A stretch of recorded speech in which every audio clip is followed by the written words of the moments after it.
마태복음 28장. 안식일이 다 지나고 안식 후 첫날이 되려는 새벽에 막달라 마리아와 다른 마리아가 무덤을 보려고 갔더니 큰 지진이 나며 주의 천사가 하늘로부터 내려와 돌을 굴려내고 그 위에 앉았는데 그 형상이 번개 같고 그 옷은 눈같이 희건을 지키던 자들이 그를 무서워하여 떨며 죽은 사람과 같이 되었더라.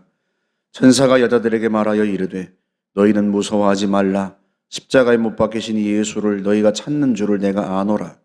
그가 여기 계시지 않고 그가 말씀하시던 대로 살아나셨느니라. 와서 그가 누우셨던 곳을 보라. 또 빨리 가서 그의 제자들에게 이르되 그가 죽은 자 가운데서 살아나셨고 너희보다 먼저 갈릴리로 가시나니 거기서 너희가 배우리라 하라. 보라, 내가 너희에게 일렀느니라 하거늘. 그 여자들이 무서움과 큰 기쁨으로 빨리 무덤을 떠나 제자들에게 알리려고 다름질할세 예수께서 그들을 만나 이르시되 평안하냐 하시거늘 여자들이 나아가 그 발을 붙잡고 경배하니 이에 예수께서 이르시되 무서워하지 말라. 가서 내 형제들에게 갈릴리로 가라 하라. 거기서 나를 보리라 하시니라. 여자들이 갈 때 경비병 중 몇이 성에 들어가 모든 된 일을 대제사장들에게 알리니 그들이 장로들과 함께 모여 의논하고 군인들에게 돈을 많이 주며 이르되 너희는 말하기를 그의 제자들이 밤에 와서 우리가 잘 때 그를 도둑질하여 갔다 하라.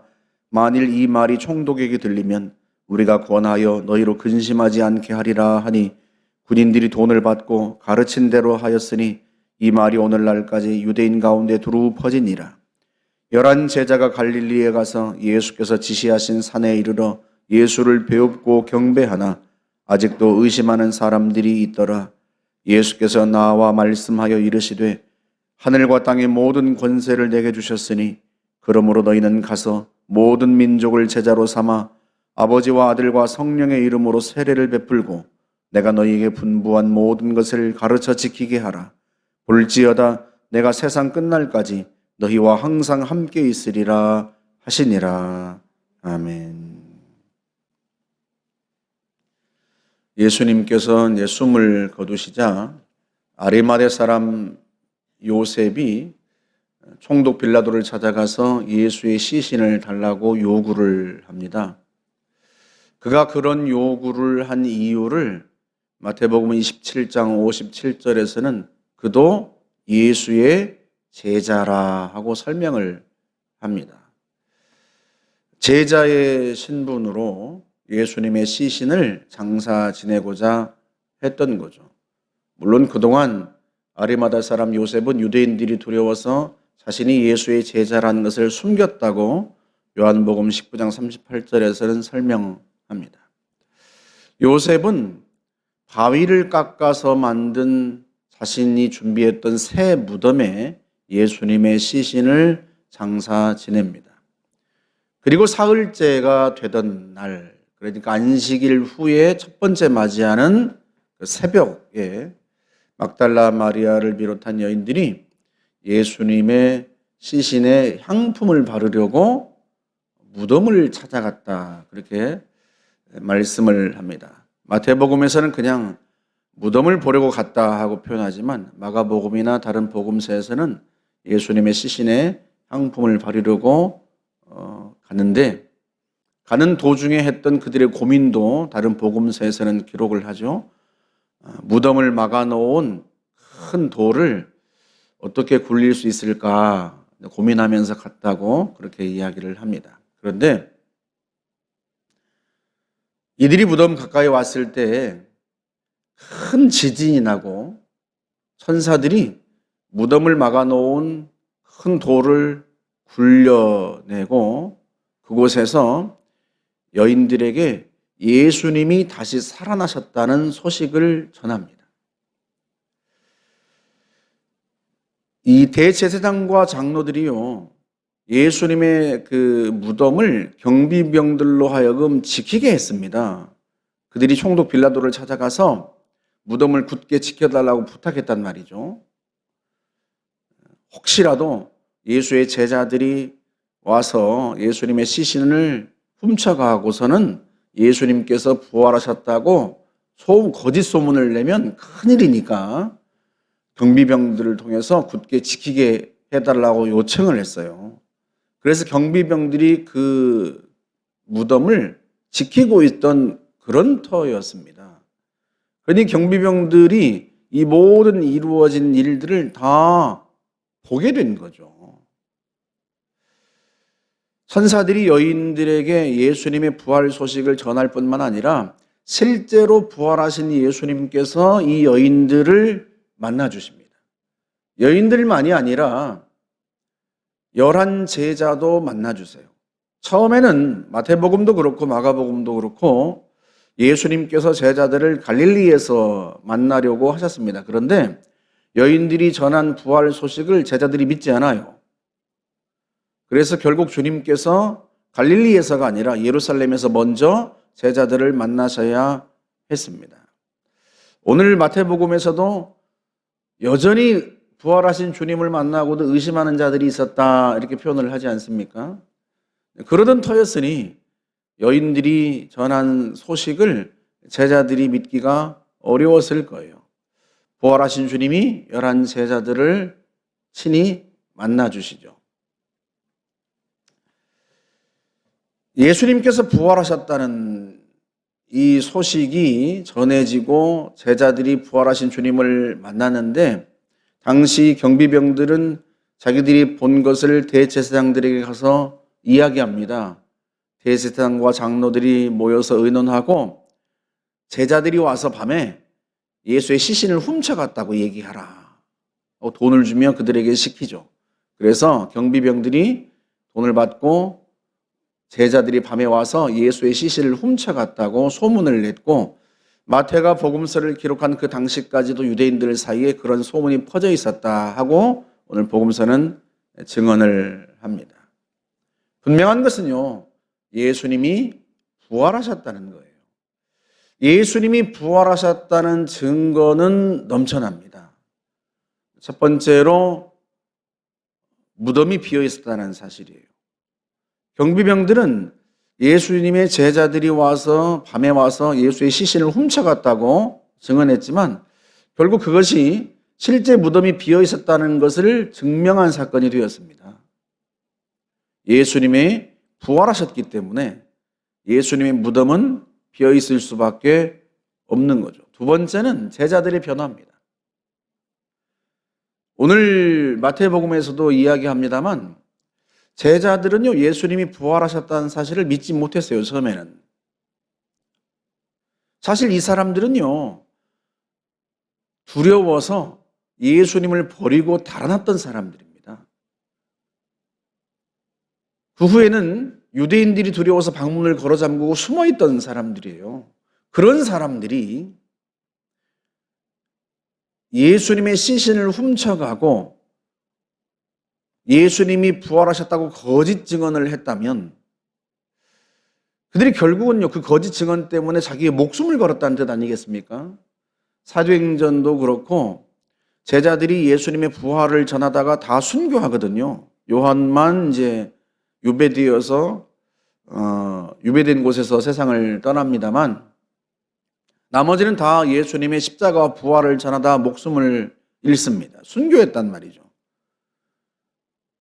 예수님을 버리고 달아났던 제자들이 자기들이 거짓 증언을 하고 거짓 증언 때문에 자기의 목숨을 걸었다는 것은 상식적으로 이해가 되지 않습니다. 그것도 11 제자가 다. 그러니까 실제 주님이 부활하셨고 부활하신 주님을 만났기 때문에 그들이 그 부활의 소식을 전하다가 목숨을 잃고 그 부활의 소식에 목숨을 건 것이죠. 그들이 부활하신 주님을 만나지도 않고 심지어 그들이 자기들이 예수님의 시신을 훔쳐갔는데 그 훔쳐가고 나서 했던 자기들의 거짓말 때문에 자기의 목숨을 걸었다는 건 말이 안 되는 거죠.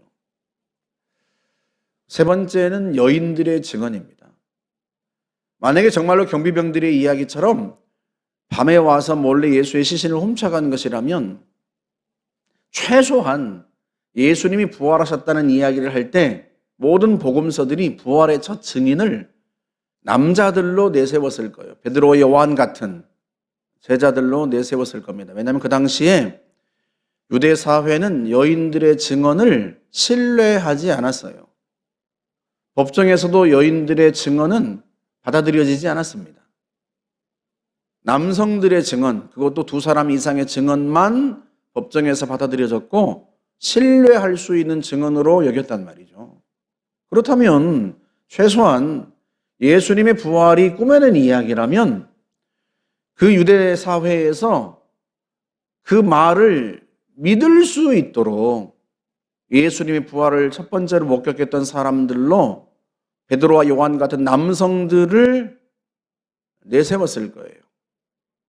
그런데 마태복음뿐만 아니라 모든 복음서들이 하나같이 예수님의 부활을 처음 목격했던, 부활하신 예수님을 처음 만났던 사람들로 여인들을 내세웁니다. 그러니까 복음서 저자들이 당시에 증언의 신빙성을 담보할 수 있었던 남성들이 아니라 여성들을 부활의 증인으로 다 내세운 것은 다른 이유 때문이 아니에요. 그 당시 사회 정서나 또 법정에서의 그 신뢰성, 이런 걸 전혀 고려하지 않고 일어난 사실 그대로를 기록했기 때문에 그렇습니다. 여인들은 부활하신 예수님을 처음으로 만났고 그 소식을 제자들에게 전해주었던 부활의 첫 증인들이었어요.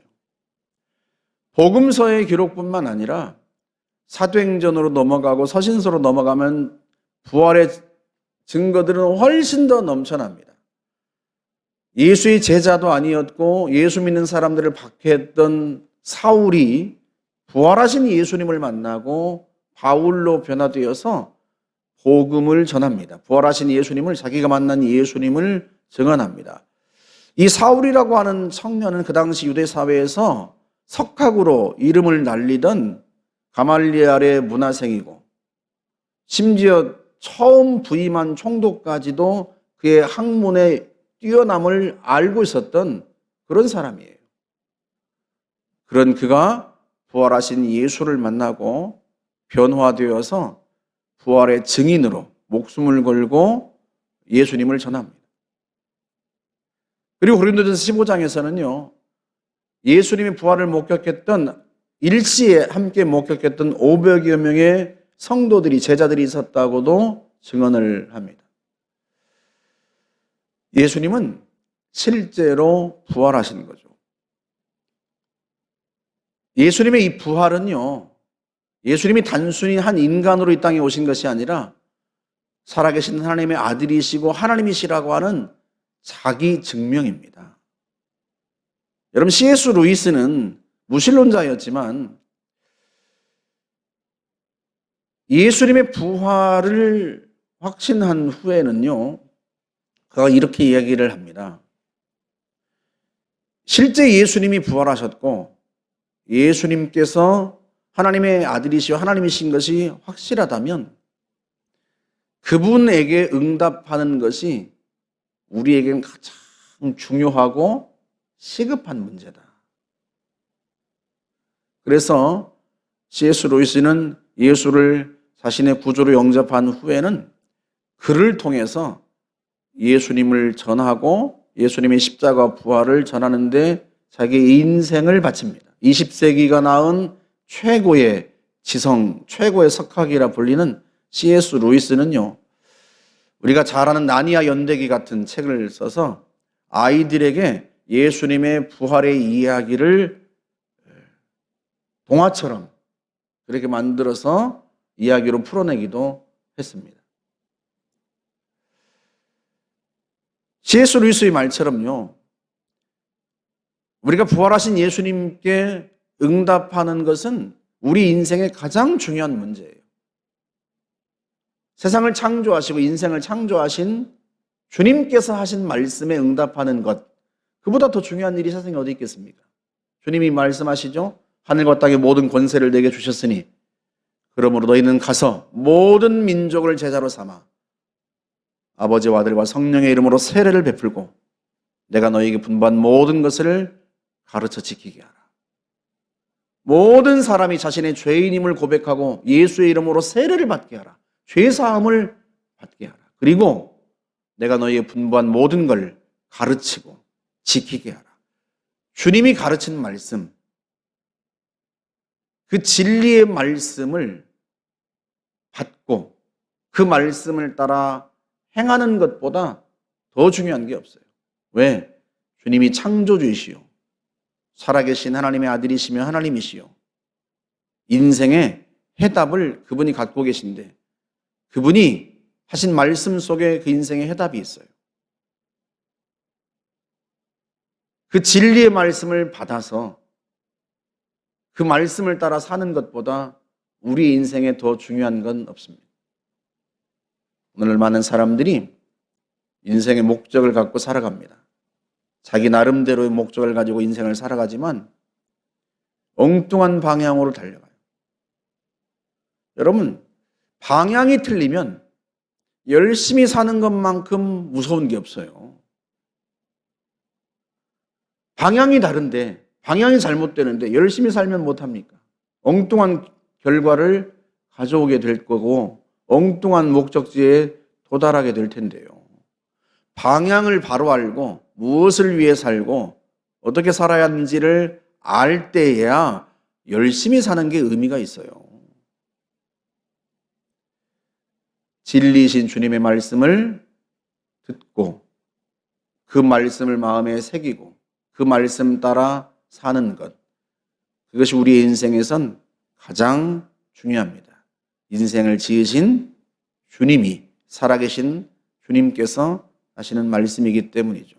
부활은 그것을 우리에게 보여줍니다. 저와 여러분들이 부활하신 주님께서 우리에게 하신 말씀, 그 말씀을 늘 읽고 묵상하고 마음에 새겨 행할 뿐만 아니라 많은 사람들에게 전하여서 그들 또한 참된 인생길을 걸어갈 수 있도록 전하는 증인이 되시기를 주의 이름으로 축복합니다. 함께 기도하겠습니다. 좋으신 하나님 감사합니다. 친히 부활하심으로 살아계신 하나님의 아들이시며 하나님이시여 우리의 구원자이심을 증명하신 주님을 찬양합니다. 부활을 통하여 우리가 주님이 어떤 분이신지 알았고 주의 말씀이 무엇인지 알았사오니 그 말씀을 우리의 마음에 새겨 진리를 따라 살고 우리의 인생이 헛되지 아니하며 진리 가운데 행하여 참으로 우리의 인생이 복되고 또한 많은 영혼들을 구원하는 데 쓰임받는 보람 있는 삶이 될 수 있도록 하나님 인도하여 주옵소서. 예수님의 이름으로 기도하옵나이다. 아멘.